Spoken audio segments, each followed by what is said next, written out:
Alléluia. Bonjour les bien-aimés. Soyez bénis dans le nom puissant de notre Seigneur Jésus-Christ. C'est votre servante Moyen. Il faut aimer, il faut partager et il faut s'abonner. Alléluia. Que le Seigneur Jésus-Christ vous bénisse. Voilà, nous allons prendre un verset, nous allons présenter sur mon Seigneur. Père, je vais te rendre toute la gloire au nom de Jésus. Amen. Au nom de Jésus que nous aimons. Amen. Nous allons prendre Luc 7, le verset 38. Voilà, Luc 7, verset 38 qui nous dit, un pharisien pria Jésus de manger avec lui. Jésus entra dans la maison du pharisien et se mit à table. Alléluia. Nous allons parler un peu de la nourriture que nous consommons tous les jours. Voilà, ce n'est pas une exhortation, mais c'est des conseils que je veux vous donner. Voilà, parce qu'il faut dire que je reçois beaucoup de gens, voilà, partout où je suis passé, voilà, c'est le travail, c'est l'œuvre de Dieu. Mais je vais vous dire quelque chose. Avant de manger, il faut prier sur ton repas. Il faut prier sur ton repas parce que les femmes, voilà, les femmes, moi je suis femme, mais je vais vous dire que ce que nous voyons n'est pas bien, voilà, par rapport à nos sœurs Kangaman. Je vous ai dit, Kangaman, ça veut dire païenne. Voilà, ce sont des païennes. Les autres nous appellent les Boussoumani. Voilà, nous, c'est les Kangaman. Voilà, donc, tous ceux qui sont pas chrétiens comme toi, remplis du Saint-Esprit, voilà, sont des Kangaman. Alléluia. Donc, que Dieu fasse que tu les appelles par ce nom. Voilà. Voilà. Et je vais vous dire quelque chose. J'ai prié avec un monsieur. Voilà, dont j'étais le nom. Ce monsieur est un chrétien. Il est un chrétien bien affermé, parler en langue, mais il a pris une jeune fille voilà, il a pris une jeune fille comme une jeune fille qui n'a pas le Saint-Esprit, voilà. Elle dit qu'elle est chrétienne, mais elle n'a pas le Saint-Esprit. Parce que ce n'est pas reconnu chez eux là-bas, dans leur église, les anciennes églises là. Voilà. Et quand ils se sont mariés, le monsieur n'était pas trop à l'aise. Un jour, il était venu me voir parce que je priais avec sa grande sœur. Voilà, et sa grande sœur m'a dit, mon petit frère veut te voir. J'ai dit, bon, fais-le venir. Et il est arrivé, il m'a raconté des choses, vraiment, ça m'a effrayé. Il dit, je vais vous interpréter ce qu'il a dit. Il dit, maman, je vais vous dire quelque chose. Il dit qu'il rêvait, il était dans la chambre, et dans la chambre où il était, il y avait des odeurs d'oignons, donc vous voyez que madame était en train de préparer. Madame était dans la cuisine en train de préparer. Voilà. Et il dit qu'il est arrivé au salon, et il a tendu un peu son cou dans la cuisine et il a vu un cercueil dans la cuisine. Quand il a vu le cercueil dans la cuisine, il a vu que sa femme mettait quelque chose dans le repas. Et c'est comme ça qu'il s'est réveillé. Il a commencé à prier. Je vous ai dit que c'est quelqu'un qui prie beaucoup. Il parle en langue, il est ancien. Voilà, j'étais le nom de l'église parce qu'il s'est confié à moi. Voilà. Mais c'est un frère en Christ. Et puis, qu'est-ce qui va se passer? Il s'est réveillé en sursaut, il a commencé à prier. Et c'est ce jour-là que sa sœur l'a envoyé chez moi. Et il m'a dit, ça veut dire quoi? J'ai dit, mais toi, tu as fait le rêve là. Qu'est-ce que le Seigneur t'a dit? Il dit, maman, j'ai vu le cercueil dans la cuisine. J'ai dit, bon, on va prier. Nous allons prier ensemble et nous allons voir ce que le Seigneur va nous dire. Et nous avions prié, le Seigneur m'a donné l'explication. Il a dit, l'explication, qu'est-ce qu'il a dit? Il a dit que la dame met des potions magiques dans la sauce. Que si le monsieur, quand il va manger, il va mourir. C'est pour ça qu'il y a le cercueil dans la cuisine. Voilà. Moi, c'est ce que le Seigneur m'a dit. Et quand je lui ai dit, il dit exactement, c'est à ça il a pensé. Le cercueil dans la cuisine.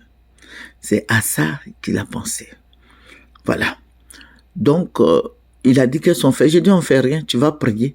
Il dit, ah, donc moi, il m'a dit comme ça que moi, je peux plus manger son repas. J'ai dit, bon, ça n'engage que toi, parce que c'est ton épouse. Donc, si c'est ça, tu vas, parce que c'est un grand cadre. Il était à Londres, il a fait ses études, il a un PhD. Voilà. Donc, il m'a dit, qu'est-ce qu'il doit faire? J'ai dit, non, puisque tu es chrétien, va voir ton pasteur et puis explique-lui le sujet. Et il m'a dit, d'accord, qu'il revenait le lendemain. Donc, le lendemain, bon, il est allé voir son pasteur et puis le lendemain, il est revenu. Il est revenu, il dit, c'est exactement ce que le pasteur lui a dit. Que lui, il veut vraiment rencontrer les parents de la fille. J'ai dit, ok, mais passe par les témoins d'abord. Il dit, ok. Il allait voir les témoins, il a expliqué. J'ai dit, bon, comme c'est un rêve, il faut prier encore. Il m'a dit, non, c'est suffisant parce que il a fait d'autres rêves qu'il ne voulait pas me dire. J'ai dit, ah, ok. J'ai dit, bon, explique-moi un peu. Il dit, non, je peux pas t'expliquer parce que déjà, ça, là même, c'est lourd. Voilà. Donc, il a commencé à me raconter plein de trucs. Mais, vous savez, un jour, ce monsieur était venu. Il avait déjà divorcé parce qu'il était tellement en colère et puis il avait peur. Il ne mangeait plus chez lui.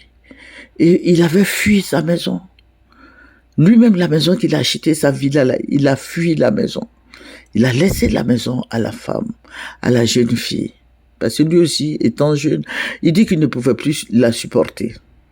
Voilà, parce qu'elle fait des maraboutages. Elle enterre des poulets noirs dans la villa. Elle fait beaucoup de choses. Il dit qu'un jour, il l'a vu avec un paquet de ciment. Oh, elle a pris, elle est partie acheter un poulet noir et puis elle l'a enterré.